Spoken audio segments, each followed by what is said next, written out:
astrology is a map of the soul, right? A divine blueprint. It's like the divine blueprint. Divine blueprint. How do you see astrology helping people remember why they came here? I like it to think of it as like our default settings as, you know, a young, fresh infant straight from, the universe and all that is. Before the matrix took over, before the programming starts, before from a very young age we're compared to other children, we're told we're doing things wrong. And it uncovers all of that. It's like, who am I really before I was told who to be? Yeah.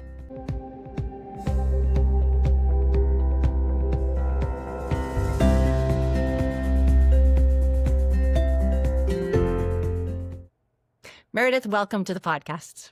Thank you, Jennifer. It's so nice to meet you today. I am really, really, really excited for this conversation. As we chatted about before we hit record, it can go in so many different directions.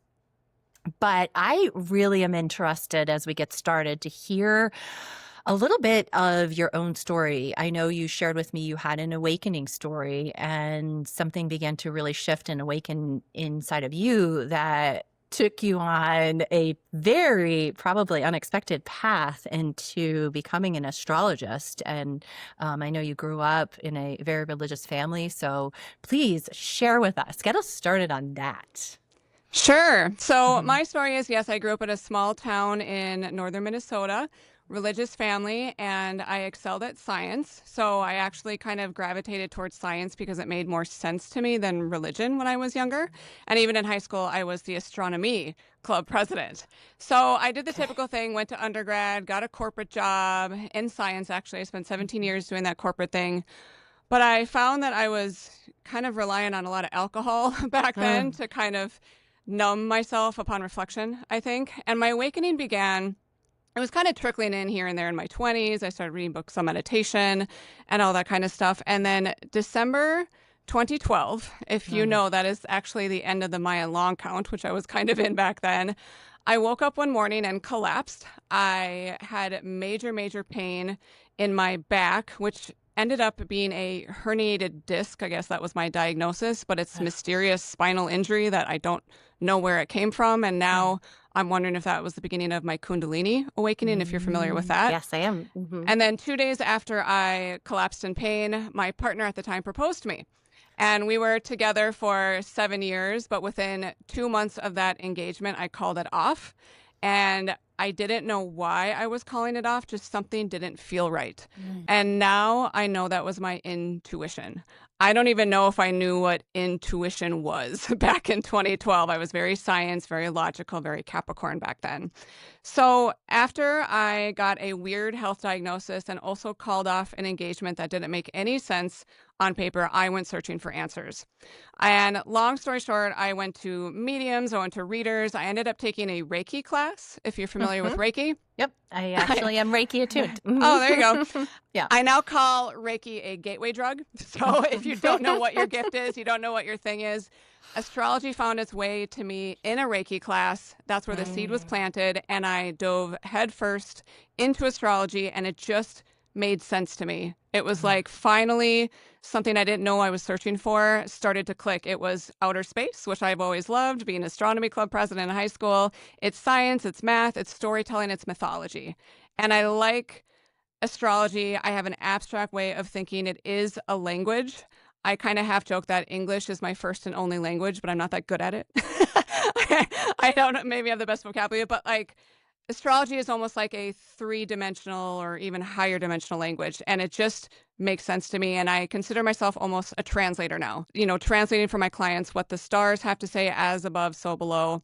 And that's very short story of how I found astrology in my life. So that is fascinating. I love how we are led into our purpose. Yeah. And how, let's just like all of it, the divine synchronicities in that. For our listeners who may not understand astrology or even what it is, can you explain that to us? I know that you said it includes science and mythology, but how would you say it in layman's terms for someone who might think, oh, that's just like woo-woo. People are just reading the daily horoscope and making their days follow whatever they read in their horoscope. They don't really understand. That's what I thought it was. I was like, what do you Yeah, mean me too. astrology? What's Hmm. that? That's just the Yeah. thing we read in the newspaper. Yep. So what astrology is, I work with a birth chart, which is based on the exact moment that a baby takes its first breath. Okay. At that moment of first breath, that is actually the horoscope. That is what a horoscope is the birth chart. We freeze the sky. So we look at where the planets are, where the stars are, where the sun is, where the moon is, and that is frozen. I consider the birth chart like a map or your default settings of the physical vessel that we're in this lifetime. I do believe we are divine spiritual beings having a temporary physical human experience. Yep. Me too. Okay. Mhm. So that's what astrology is. And you can learn to read this map. Is it for everybody? No, it's very difficult to learn. You have to have a knack for science and math and astronomy.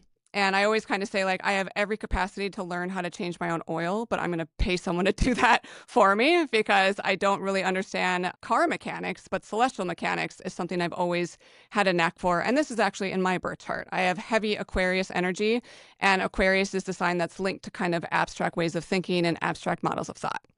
Okay. Does that answer your question about kind of like what it is? Oh, it definitely does. Okay. How would you say that astrology is helpful for people who feel drawn to understanding their own astrology or even collective astrology that's going on? Like, why would we even care to know? That is such a loaded question and one of my Okay. favorite questions because, people, I don't even know how to explain what I do sometimes. Yeah. So I look at the birth chart as like a map. And you mentioned before we were recording that you have people-pleasing tendencies. Yes. Okay. And I would put every human on earth in that spectrum. Some people have like 5% people pleasing tendencies. Some have 99.9% people pleasing tendencies. And what the birth chart does is give me a picture of, okay, how prone are you or your child to people pleasing? Let's, maybe catch that early. How prone to addiction are you in the birth chart? How prone are you to math and science or more art? Intuition and, artistic expression. Okay. It's like we can see the positive and negative potentials in a human in a birth chart. And I do believe at this point, at the time we're recording, that it's free will, free choice, how we use to express the potentials that are in our birth chart. That's Okay. a really good explanation.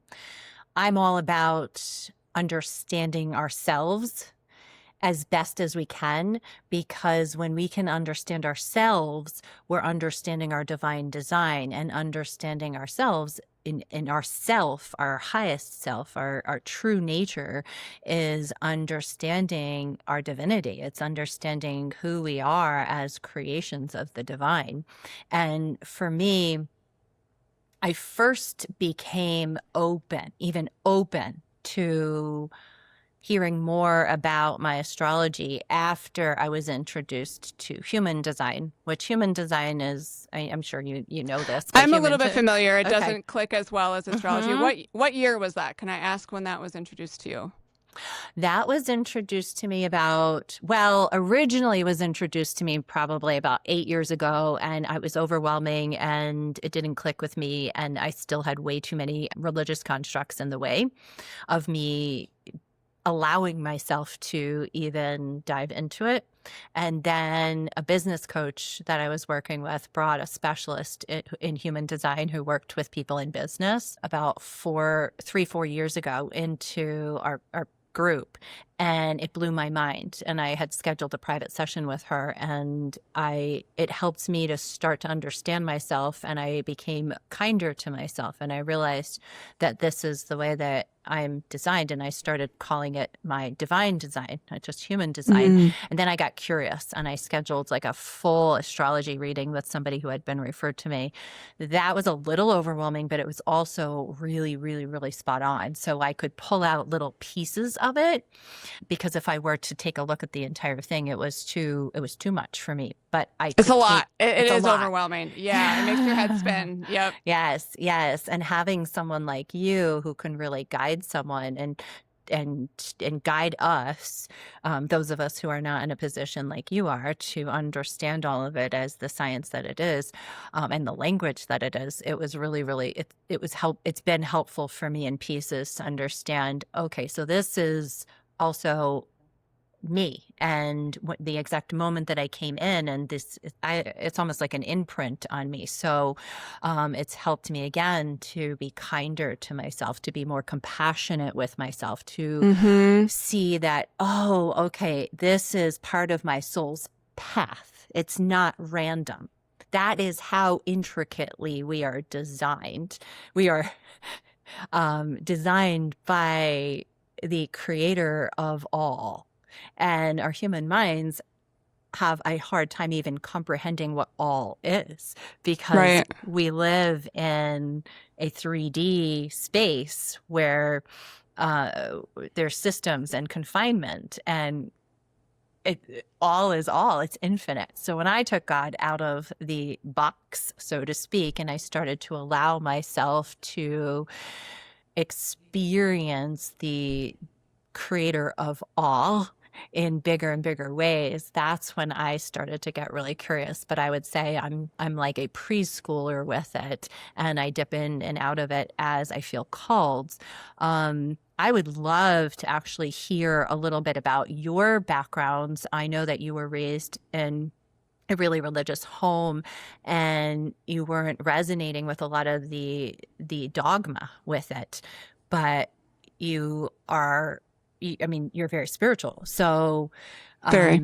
yeah, please share a little bit about that transition for you. And was it challenging for you when astrology got brought into your life?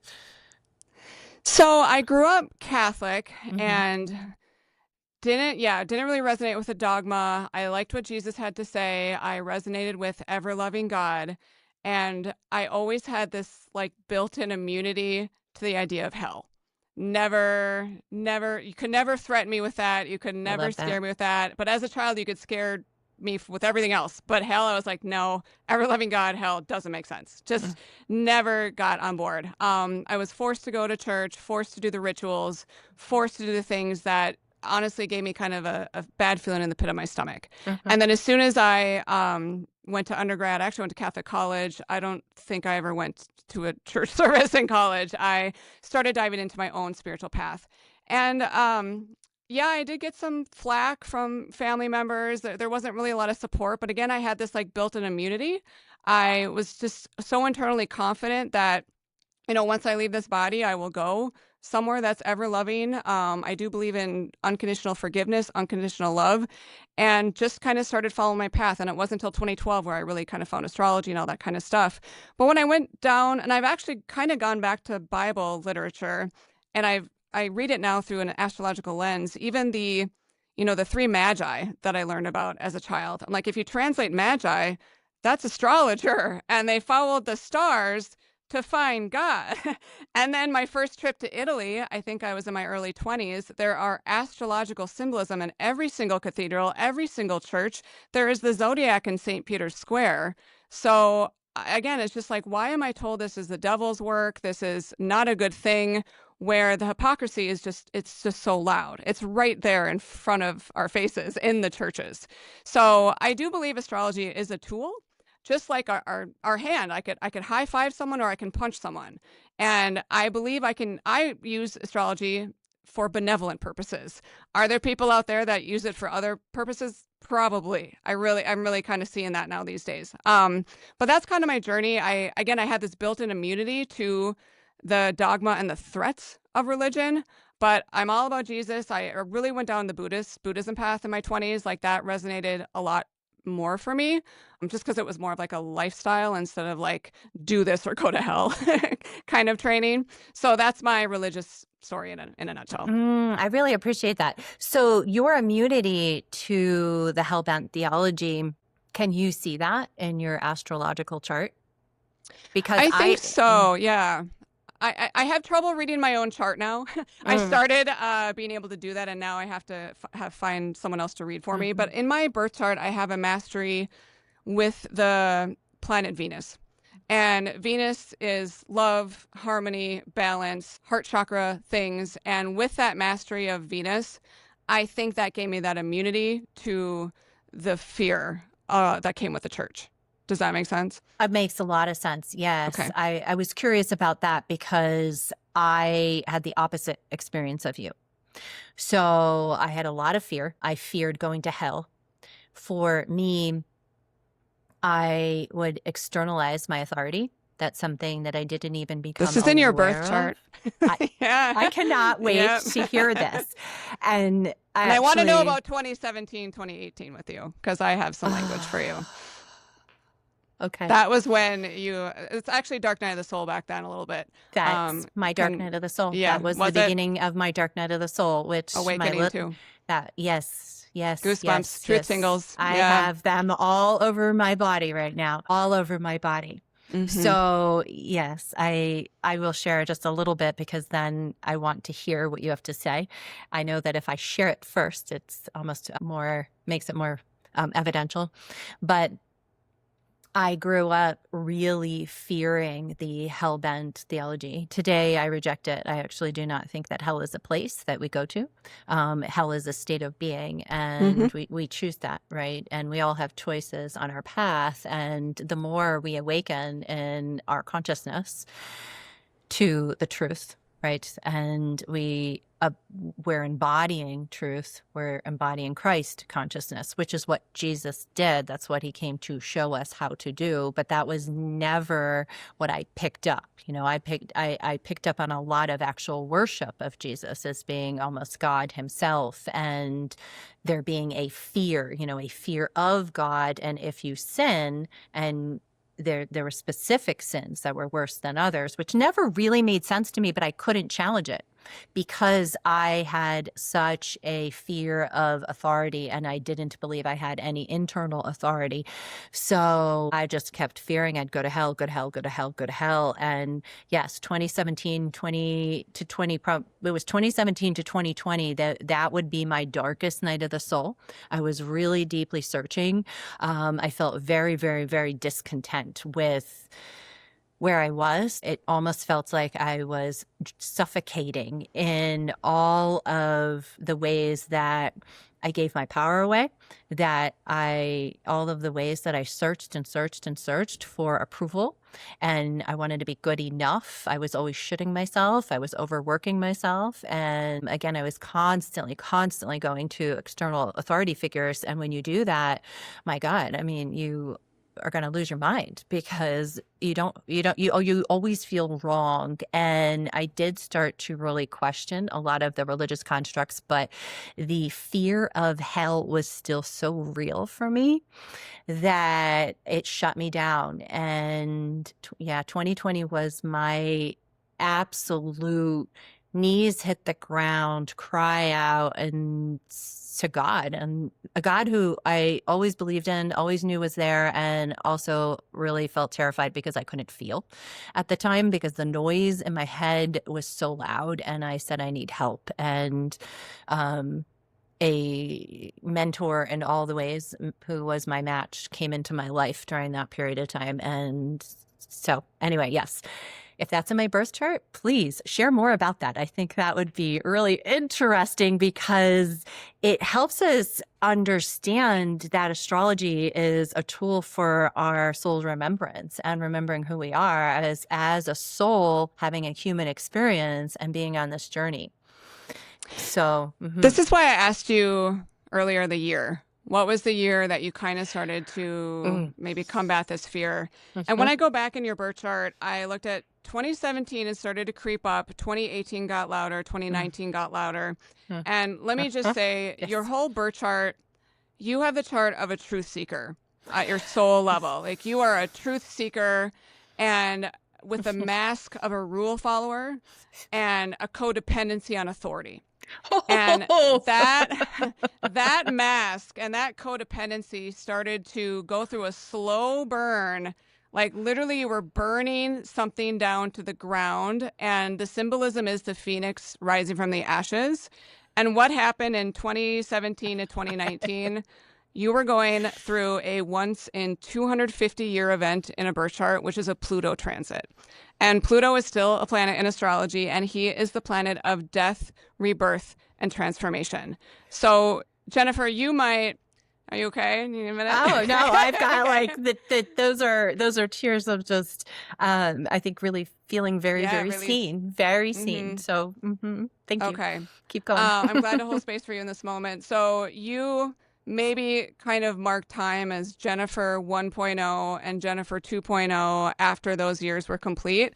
I am not putting sparkles and unicorns on those years because Oh, Pluto is a tough, tough planet. That mask was like melting, and that codependency to authority, there's probably like an angel devil on your shoulder for years. oh And yeah. at the same time, as you were going through a Pluto transit, you were also going through a Uranus transit.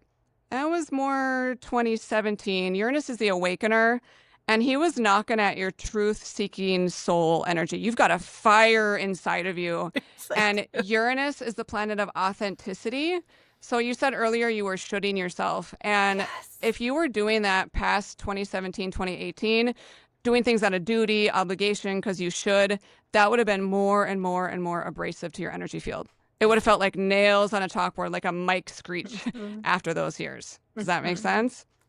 In every way, Meredith, this makes sense. In every way. Yes. Yeah. Yes. So you made it. I made it. I made it. That configuration is not coming back in your lifetime. Oh, Not thank coming back. God. You're done with that. You've been reborn in a way. I You've have confronted been. a lot of fear. Not that you don't have echoes of it sometimes, or Yeah. I call it like residual kind of effects. Mhm. But that's a tough one. That was a Mhm. tough one. And I don't know. Is it free will, free choice? You decided before you came in? Did you sign up to go through it at that age? I don't know the answers to those things. But you went through another awakening. Hold on. You gave me a couple other years. Let me go back in time a sec. That one hit you in 2022, 2023. So I Oh, don't full know. body chills.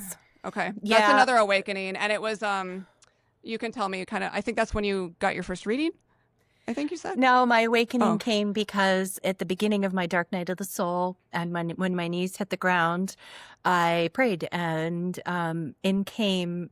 I said, I need something. I don't know what I need. My marriage wasn't great. My physical health, my body was on fire.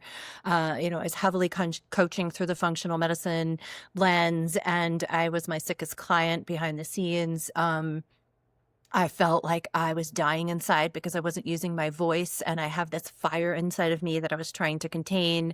Authenticity. I longed to be authentic, but I didn't know how. And God brought a mentor who was my match in every single way, who helps me with every single thing. We had the most unique relationship. She actually started off when you said it was like Jennifer 1.0 and Jennifer 2.0. Her name was Molly, and Molly said we were working on Jennifer 2.0. And Molly, after 3.5 years of the most beautiful, intense, everything kind of relationship, life-changing in every single way, Molly got cancer, and it was a quick run. And she invited me close. She said, like everything else I have taught you, there's lessons for you in this, and I'm going to invite you closer. And Molly and I walked for it was 6 solid months because it was a very quick turbo cancer. We walked very, very closely in that very thin veil. And she passed away the day after my birthday that year. And that was June 2023. So 2022, my marriage was there, even though we had done a lot of work with Molly, there was an implosion. And in 2022, right before Molly got diagnosed, my husband and I mean, there was a fire inside of me that stood up, and I said, no more. I will not stay silent, and I cannot stay silent. And you need to go all in on yourself, because I no longer will tolerate the ways that your avoidance of your wounds are affecting me and our children. And so my husband went all in, and Molly went all in helping him separately from me. And that transitioned into her telling me she had cancer in January of 2023. And when Molly died, it hit me so hard, Meredith, because she became the first human being I ever trusted. I didn't trust the process of life. I didn't trust myself. I didn't trust God. I didn't trust anybody. And she awakened me in a lot of ways. And yet she was that person. And she was a bridge. And she always told me I'm a bridge. And I believe strongly that we have a very, very strong soul contract. And she needed to leave. And it was from love. It was all love, everything from her presence with me in the physical plane to the soul to soul relationship we have now. But that led me down a path because it hit my body so hard metaphysically. And I did all the things trying to figure out why I'm pee pooping for months and months and months. And it was my nervous system. And guess what it was attached to? I still did not understand the root to my codependency and people pleasing tendencies, even though I had done a lot of the work from up here. And in a lot of prayer and again, just being open to guidance, I was led to do my first MDMA journey. And it wasn't lost to me that the nickname for MDMA is Molly. That's like the street name, right? And Molly was very, very present with me on that first journey. And that day that I did it, I knew in every cell of my body that that was a tool that I would bring into the work I do with people. And everything changed since then because I stopped coaching in a more functional wellness type of a way. I renamed my role as a soul aligned wellness coach because I really started to see if we don't get underneath the breakdown in function and understand why the nervous system is dysregulated from a soul level, then we're not going to heal. We just won't. You're going to chase symptoms of disease round and round and round. And I have been coaching for 15 years and I couldn't do it anymore. I could not just do stool tests and organic acid tests and throw supplements at people without going deeper. And so I should have went first. It's been This is just like, so yeah. Do you mind if I jump in just with the astrology? No, please jump in. You go. Cause that's, I want to hear it, but you nailed it with, my second awakening. Yes. I'll shout out for the people that speak astrology, what was going on with you back in those years. It was a Uranus transit to your IC. I will translate what that means in my world. So what you were going through, Uranus he's like a shocking planet. It's like that was the year somebody took a jackhammer to cement to your energy field, and you were losing your attachment to just explain things using physical means. So the food I'm eating, like you can eat all the foods, but like you said, if your nervous system isn't regulated, like doesn't matter what you eat. You also that year, there was a divorce transit going on and sounds like you made it. So we made it. Yeah, it does represent divorce, not all the time, but he is the awakener. So if you both are not on the awakening path, that is the marriage would get more and more abrasive.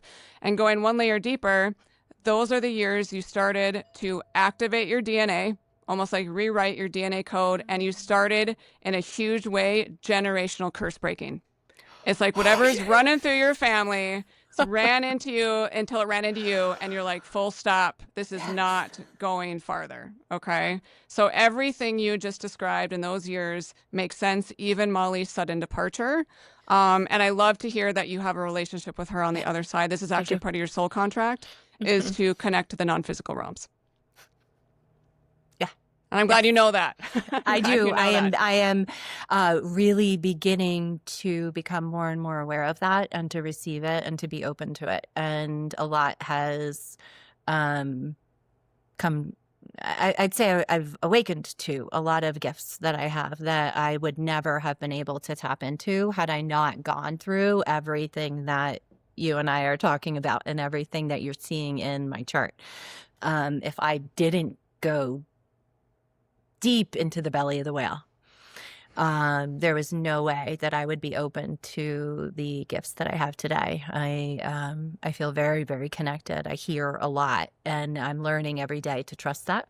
And, you started the podcast talking about intuition and not even knowing what that really is. And I didn't even really understand that. And nor did I understand how to trust it. I'd always heard from a more, I'm going to say Christianese lingo, listening to the Holy Spirit, but like, what the heck did that mean? I did not understand it. And even it was not until my young adulthood that I even explored Holy Spirit, because in the Catholic Church, which I was in the Catholic Church for a period of time in my childhood, it was often referred to as the Holy Ghost, and that scared the crap out of me. I'm like, there's a ghost? There's a ghost inside of me? That's so scary. So really developing my intuition and strengthening that skill and my ability to heal and my ability to channel and to connect is something that I'm learning every day to trust.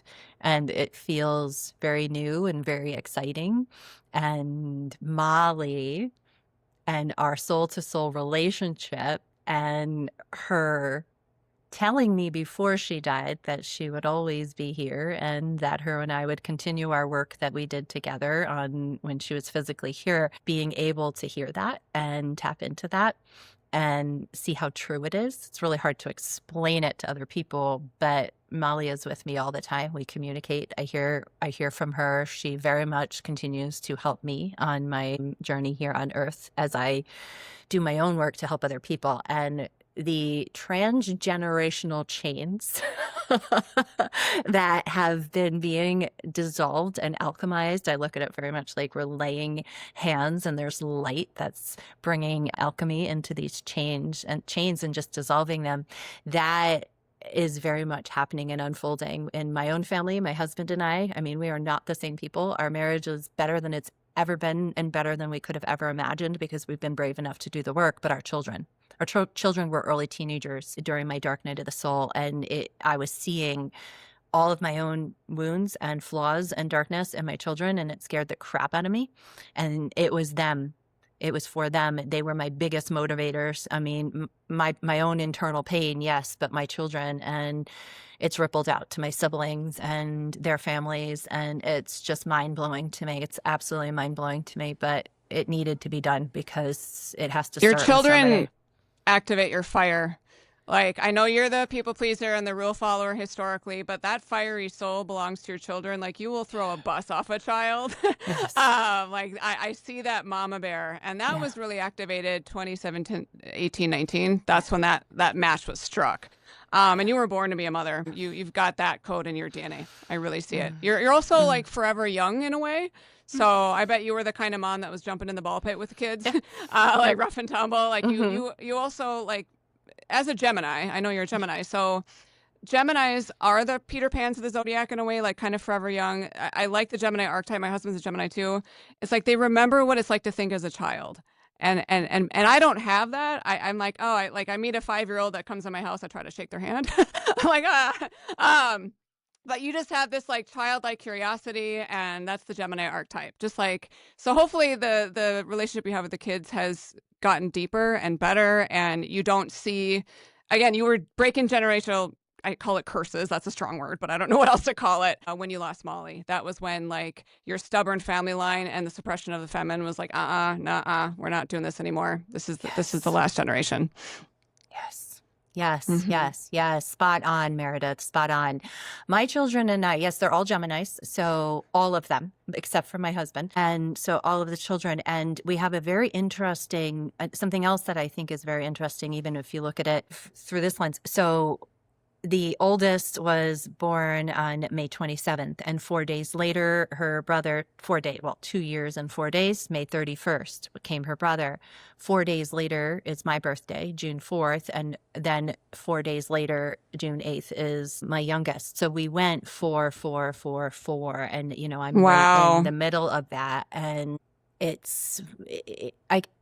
yeah, my children are powerful beings. They're very, very, very open. They're old souls, all of them. They're very wise. And through my own awakening and my husband's, it's like it's unlocked something in them at very young ages. They're very young to have the awareness that they do, and the awareness of their soul and their soul's purpose. And of course, they're still young and they have so much life to live, and that's how we grow in wisdom. But I appreciate that you can see all of that in my chart.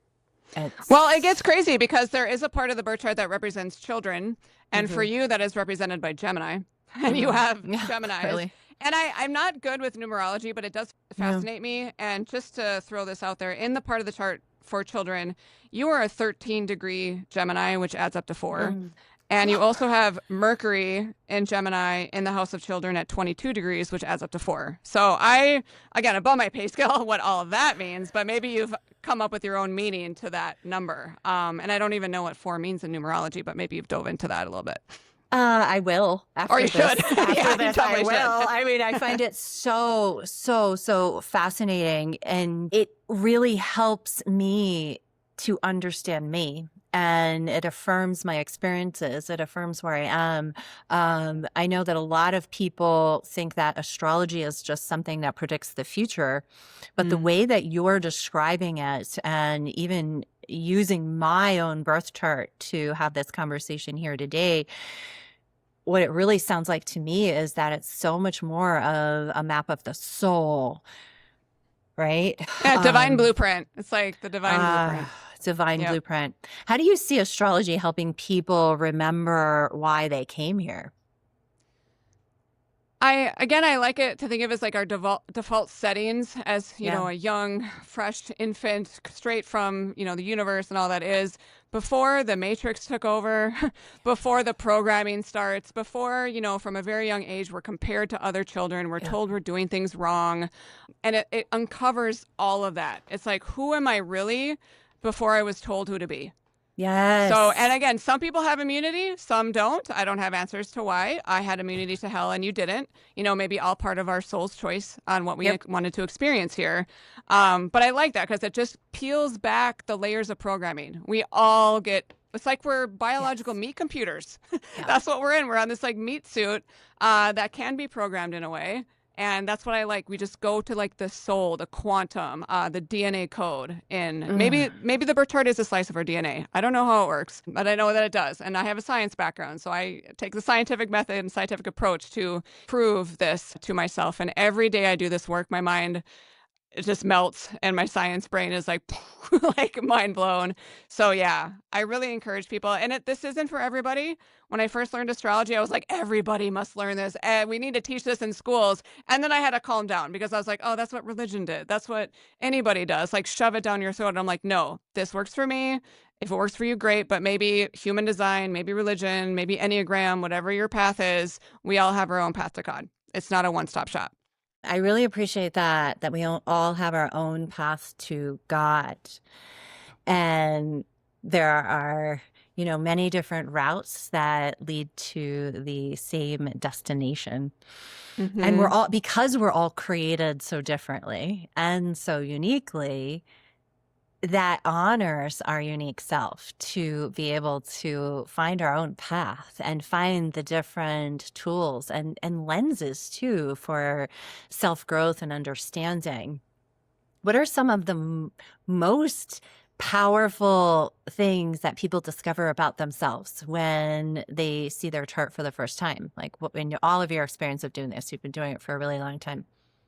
I guess as far as discovery, it's more intuition and psychic gifts. But really what I hear most is my clients tell me that I validate what they kind of already knew but forgot. And then you said earlier that you felt really seen. Yeah. And I love that because I felt very unseen as a child, and maybe you did too. And I'm like, Yes, it's just very. so lovely to share in that experience with people. So I guess the biggest discovery is more of the intuitive side, because that's not taught to us in schools, or at least it wasn't in our generation. It was all logic and the more patriarchal structure of things and spreadsheets and data, and just opening yourself up to intuition, discovering that you do have these gifts. And I believe we all have gifts and we're meant to share them. So just that rediscovery of the gifts, whatever they are. But otherwise, I'm usually just validating what someone knows deep inside them. They just needed to be told that, almost. I love that. It really is this remembrance of who we are before the world told us who to be. And yeah, all of us have been conditioned in one way or another. And that's part of our journey, that the conditioning. I have a puppy on my, can you hear her? She sounds like she's purring. I don't know what she's doing, but she's joining our podcast. I find this very, very fascinating. She is. Oh my goodness. Yeah, but the remembrance of who we are before the world told us how to be. And that's one of the things that I have found that astrology is helping me to do, is Mhm. really remember who I am from that divine design. So, as I've shared in my own coaching practice, I work a lot with people and helping them understand their true authentic self. Who are they? Who are they on a soul level? What is the true essence of who they are? And in order to live authentically, we have to have an understanding of who we've been designed to be. And that often requires that we step back from all of the programming, or we take a look at the programming and we reflect on, is that really truly who I am? So astrology can be, for some, as you've shared, who feel called to it, an amazing tool for that understanding of self. So, what would you say for someone who's never before looked at their chart? What would be the few elements that you find to be most revealing about someone's life path or soul's mission? So that is an advanced astrology topic, but to Okay. start with astrology, I would Yeah. say get to know your big three. If you talk shop with anybody, the first thing they're going to ask you is, what are your big three? Which are the sun sign, which most people know. If you're born on the cusp or on the 21st of each month, you might have to ask an astrologer or download an app on your phone to find out what your actual sun sign is. And then also look at your moon sign. The moon is just as important as the sun. The moon was in a sign at your birth. The sun changes signs once a month. The moon changes signs every 2.5 days. Okay. And the last of the big three is called the rising sign. This is a sign that was arising on the horizon the moment you took your first breath. It's kind of the mask we wear. It's people's first impression of us. So, for example, Jennifer, your rising sign is Capricorn, which is the rule follower. That's why I said you have this mask of the rule follower. At least that was kind of obliterated a few years ago, but you still have it a little bit. And that's where you start. And with just that information, if you Google, figure out your big three, you're going to know if you want to go deeper. And then if you get hooked like I did, where you're going to end up on your soul's mission is you're going to look at what's called the lunar nodes of the birth chart. This is what my specialty is, the lunar nodes of the birth chart. They might not be the same as your big three. There's a south node, which is symbolic if you're into past lives or the sign of your mastery, kind of like where you came from before you came to Earth. And the north node is where you're headed, what your soul kind of like signed up to do. So, for example, Jennifer, your north node of destiny, which is kind of where your soul is headed in this incarnation, is in the sign of Sagittarius, the truth seeker. And that also is in the part of your chart for career. So you are sharing your truth and your wisdom in a career capacity. And in the part of the chart for coaching, you have Uranus, the planet of authenticity. Okay. And you have the planet of business in one-on-one interaction, part of the birth chart. So just to kind of validate your career choice, which I assume if money poof goes away tomorrow, you would still do this work like I would. Absolutely. And you have a passion. Mhm. Again, you've got this fiery Aries moon, which is more of like your soul's essence, like this fiery drive, which maybe Mhm. you suppressed a lot of Yeah. your life. And then your body went on fire Yeah. trying to get your Yes. attention, nervous Yes. system burnout, whatever that looked like.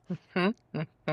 Mhm. Okay, so start with a big three, and then if you get hooked, if you want to know the soul's path, you might need an astrologer for that until you get to know the lingo, but the lunar nodes of the birth chart. That is so helpful. So you and I share some similar things. So you also have rising Capricorn, correct?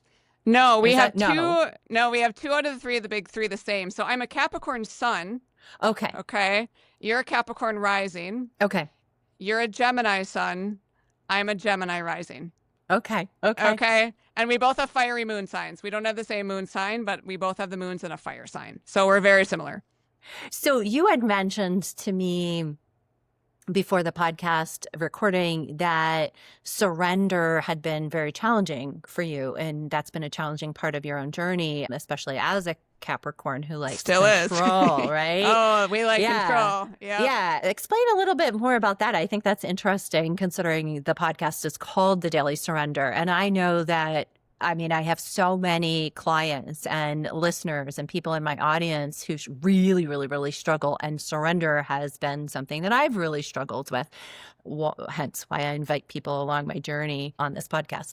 I had to redefine my definition of safety with that Okay. topic. So Mm-hmm. as a Capricorn, you know this because you're a Capricorn rising. You got Mm-hmm. Capricorn. Mm-hmm. Capricorn, I feel safe when I'm in control. And that's controlling my environment, controlling other people, controlling the weather.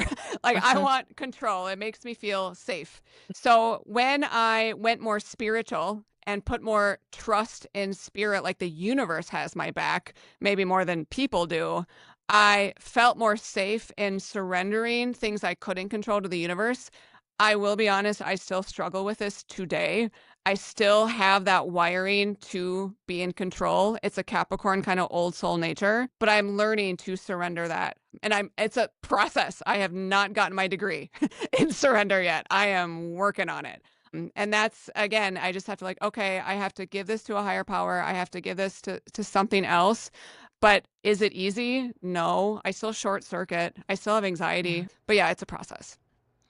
So does knowing that about yourself help you to have more grace and compassion for yourself on Oh, your for sure. journey? And other people. Mm-hmm. Yeah, I have Mm. more compassion for myself, and I can look at my Capricorn and kind of almost make fun of it. Be like, Mm. okay, I'm a control freak. Okay. And instead of like taking that personally, be like, yep, I am. Like, own it, take accountability, and just kind of bring more humor to it instead of bringing Mm-hmm. myself down for it. Mm-hmm. But yeah, it's tough. And with your Capricorn rising, you probably know what I'm talking about. I know what you're talking about. Hmm. I definitely know what you're talking about. And I think it's important for our listeners to understand that just because it's in our chart, it doesn't mean that that's not something that can change. So can you speak a little bit to that too? Like Hmm. understanding something about ourselves, like surrender, is very challenging, and we have a tendency for control, but it can still be So changed. everything in the birth chart has quote unquote a positive and a negative Mm. expression. Okay, Mm-hmm. so maybe I'm not going to use Capricorn for an example. I'll use a sign and a planet that are Mm. easiest, I think, to comprehend. So, for example, the planet Neptune, whose other name is Poseidon, he symbolizes high spirituality in a Mm. birth chart. That's a high positive expression, I would say, of the planet Neptune. In the low expression, he's spirits, Mm. escapism. So actually, the people that are addicted or kind of hooked on alcohol, I think, are very gifted people. They're just doing the lower expression, going to the spirits little s instead of the spirit big S. Okay. And Gemini, your sun sign, in the more negative expression is childish. Yeah. And in the positive is childlike, Mm. which Jesus told us to be more Yes. childlike. Does that make sense? So, That makes a lot of yes, sense. you're not Mm-hmm. going to be 100% childish your whole life because you're a Gemini. Again, if you bring more conscious awareness to your code, your wiring, you can Mm-hmm. bring your consciousness and expand it. Be like, I need to make sure I'm not throwing a temper tantrum if I don't get my way, or, seeing the bigger picture here. So you embodying, that life force of Gemini and being childlike, I think, is the more positive of your sun sign versus the childish Gemini. Okay. And we all know the adults that act like children. Mm-hmm. Mm-hmm. Does that make sense when I describe kind of like Oh yeah. you're not set on anything? You get to use your divine spark to express your birth chart in the way that you want to, really, or the way Right. you aspire to. Yeah. Great. Because we have choice. And becoming really aware helps us to choose. I often will guide people on identifying their gifts. So they might be able to identify something that's a gift of theirs, and every gift has its shadow side. So being Mm-hmm. aware of our shadow sides helps us to have it's not have a choice. That's not the right way to say it. Being aware helps us to look out for when we're in our shadow, not in our strength. So the way that you described it sounds, very similar. And most likely those gifts are seen in people's birth chart if they chose to dive into looking at that. Right. So the gift, I would call a gift like the gift of empathy or being an Mm-hmm. empath, can Mm-hmm. feel like a blessing and a curse at times. Yeah. Because to have empathy for people and feel their emotions, like that is such an amazing, magical thing to share with another person. But to be an empath and walk into a restaurant and start to feel all the stress of the waiters and all that kind of stuff, that can feel heavy. Okay. So we live in a world of duality, of contrast. And, there's a lot of literature, and that's why we came here to experience the dark and the light, the good and the evil, whatever you want to label it. And the birth chart reflects that. Every sign has an opposite sign. Every sign has a positive and a negative expression. Thank you for explaining that. That's really helpful. You shared something really beautiful in your application, that you see Christ consciousness as the original blueprint of the earth. I would really love for you to share a little bit more about what you mean by that. So my thoughts and beliefs on this change by the hour, I think. Sure. I grew up Catholic, so was taught the return of Jesus that's what's happening at some point in our future. And now in the last 10, 15 years, I'm like, I don't think it's the return of Jesus. I think it's the return of Christ consciousness.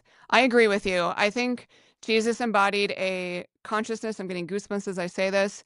And, he brought in the age of Pisces 2,000 years ago. This is astrology now. And I keep joking, it took us 2,000 years as a species to kind of figure out these messages and evolve and to be like him. And his path is not easy.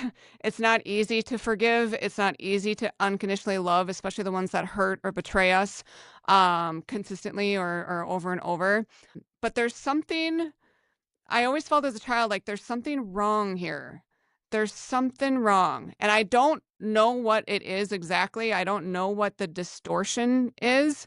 I do believe that we can live in a better, more loving world. And maybe it's going to take the dissolution of what I call the matrix, the systems that we were born into. It took me a long time to unwrap my programming. I was like, everyone needs to work and go to college and get the 401k. That was just pumped into me.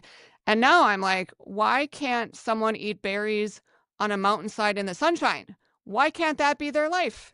Not everybody's born to work like me or you. Like, why can't we just do what our soul is here to do and express instead of being punished for that or looked down on or ridiculed for what brings us joy? So I keep telling everybody, follow your excitement, follow your joy. That's not part of the program yet, but we're getting there. And what I'm seeing in my practice right now is like a collective done. I am done going to my soul-sucking job. I am done in this relationship that's not serving me. I am done complying with these systems that don't make any sense. I am done watching the news that just spreads fear and obliteration. I am done. So with the Astrology of 2026, this kind of like change and this wave of awakening is happening faster and faster and faster. What took me 10 years to kind of absorb is taking people 6 months now. Yep. So are you seeing that too? Oh, maybe with I'm your client seeing it base? too. Yeah. I'm seeing it too with my clients, with the people in my audience.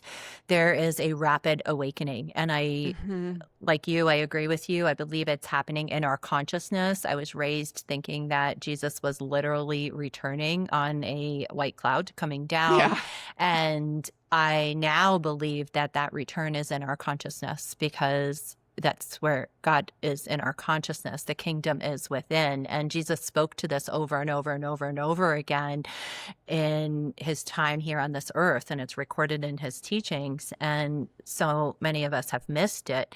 And I think we've missed it. And some of that has been part of the religious programming and the dogma and the theology and a lot of the indoctrination that has kept it so contained and small that we bypass and we don't take responsibility. So we have a responsibility to take if we're to elevate into Christ consciousness, because for us to elevate into Christ consciousness means we're embodying all that is Christ. And as you said, it's not easy. Jesus didn't have an easy path. The path was narrow, right? He said that. He said it is a narrow path, but it is the path that leads to all that is the Father. So we take responsibility in our awareness and becoming very aware of the things that we give power to in this world, the false identities that we walk around with, our shadow self, right? Are we living into the shadow self? Are we living into the part that's not really our true identity in Christ? So the return of Christ is happening now. And it is so exciting. We are here for a time such as this. We came here for a time such as this. And us doing our own work, you doing your work, I'm doing my work on ourselves, and then allowing ourselves to elevate in consciousness and then have that radiate out to others, and then doing work where we hold space for other people is, I believe, how we invite more and more people into awareness of what already is. It's here, it's there, but we have to take responsibility for it. It would be easier, I'm using air quotes, not really, but for the literal, like, float down on a cloud return of Jesus, because that means we don't have to take responsibility. We don't need to go through the dark night of the soul that you and I talked about, that I went through from 2017 and again in 2023. We wouldn't have to walk through that. No, we could just do all of the religious things and proclaim our belief in, say, Jesus, instead of doing what Jesus invited us to do, which is to do all that he did and greater, right? So yes, I agree with you. I believe that it's happening. I believe it's happening now, and it's happening really, really, really fast. And people are hungry. They're done. Done. Done. And me stepping into even the work that I'm doing now, not only just to, I coach, but more and more and more, I'm doing what I label them freedom journeys. And I am using MDMA as a tool for those who feel called to it, because it really helps accelerate the awakening, because we quiet the amygdala and we can just get in. Like, what is all the bullshit constructs, the false identities that you are living with, that you no longer want to drag around with you because they're keeping you asleep? And it's go time. Yeah, it's a heart opener in my experience. Yes. And one of my questions I have when I get to wherever we go is, why aren't we just naturally on MDMA all the time? I have that question, because if our bodies can do that with a substance, our bodies are able to do that. Yep. And I've partaken in MDMA. Yeah. I do it about quarterly to kind of go through, get the Okay. ego out of the way and Oh, heal. I love it. I love it. Yes. I don't like the crash that comes after sometimes. There, pros and cons to this medicine. Yeah. But I we do can believe help you it's with that. Yeah. Oh, great. I'd love to talk to you about that. I do believe it's a heart opener. And yeah, and the plants, see, there's other plants too on this planet that were put here that do expand consciousness. Yes. But again, everything in moderation with people that you trust. Always want to put that out there with these substances.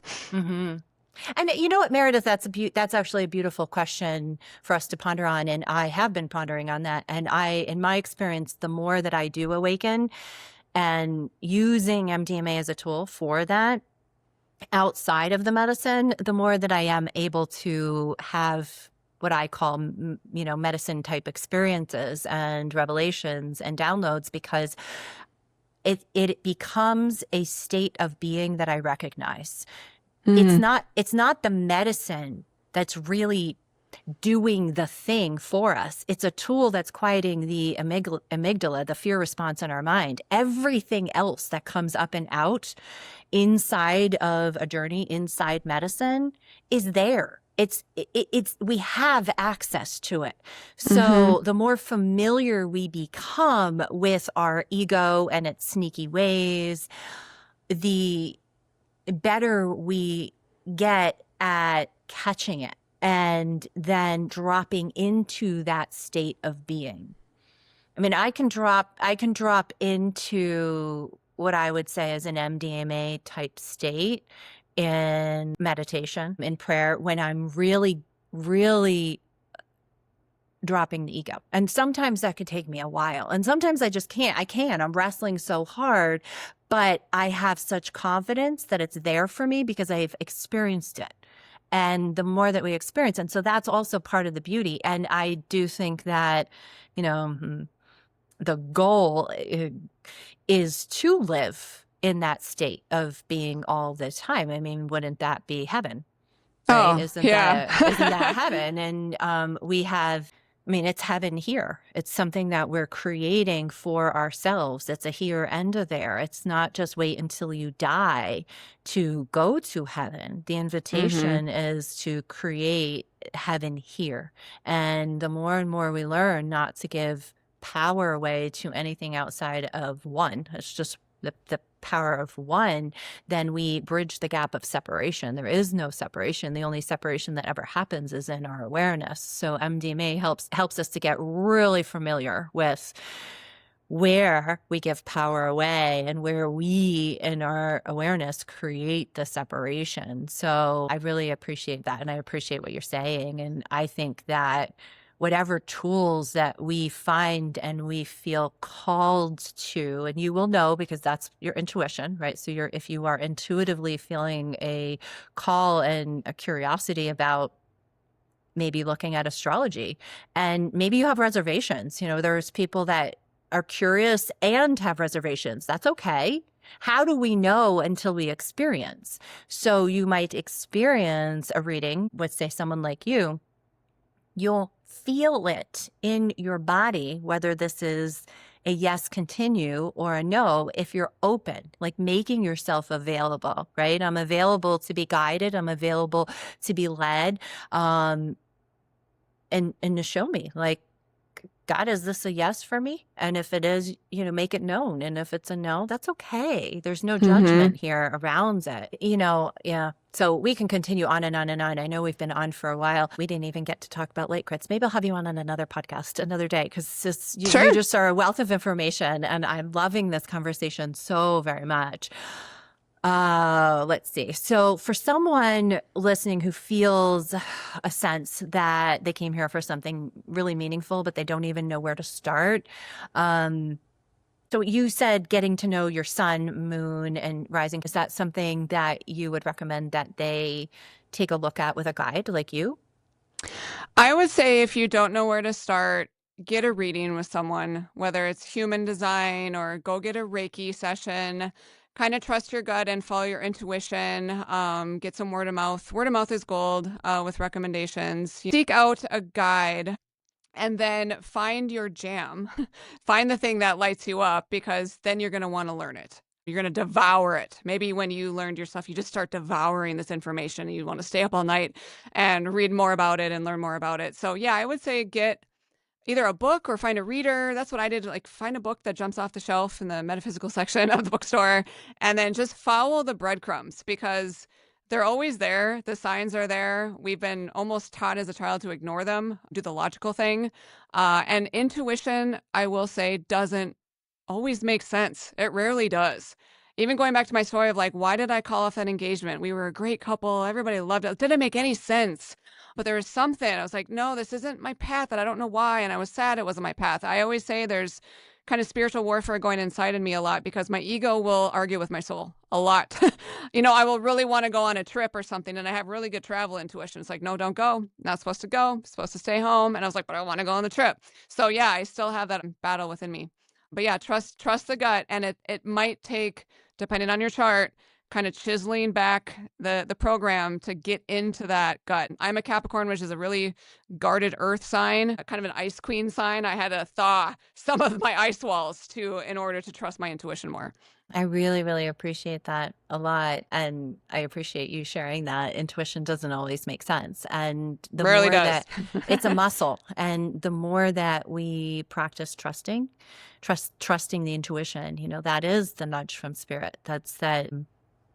I mean, it's what we connect to, so that we have that connection to the guidance and the provision on our path, the more we'll trust it. So it's like you have to just go with it. And you did a big go with it when you broke off the engagement. That's not easy. Changed my whole life. Changed your whole life. I got Led to me meet to this chair, though. Led me to this this chair with your husband and all the Mhm. things. That's Left awesome. my corporate career eventually. Like, it was crazy. Whole life pivot. Wow. I mean, talk about surrender. Right? It's letting go of your ego's desire to control and know all of the details, because the truth is the details are uncertain to us. We don't live in certainty. There is no certainty. We do not at all. If there's one thing that you hope that our listeners remember after this conversation about themselves, their soul, or their journey here, what would that be? What would you want them to remember? One thing, I would just want everyone to know you are more powerful than you think you are. You have gifts, even if you think you don't. You've got a talent. Maybe it wasn't recognized by anyone as a young child, but trust your inner guidance. It will not steer you wrong. And it's hard to do. But if you trust that inner knowing and shut up the monkey mind, just tell it to get in the back seat or F off, whatever you need to tell it. Trust that inner guidance, even if it's scary. Do the scary thing, because you come out the other side more clear, more free, feeling more divine, more sovereign. And that's what we are. We are divine, sovereign, free beings. And we were taught otherwise, and we are now unlearning everything we've learned. Beautiful. Oh my goodness. Thank you. Thank you. Thank you so much for that. Meredith, thank you so much for sharing your perspective and your heart with us today. Thank you for having me. I really appreciate it. Conversations like this really remind us that there are so many beautiful ways that the divine speaks to us and helps us to remember who we truly are. Where can our listeners find you? I'm going to put all of your links in the show notes, but just so that they can hear from you if they're interested in even connecting.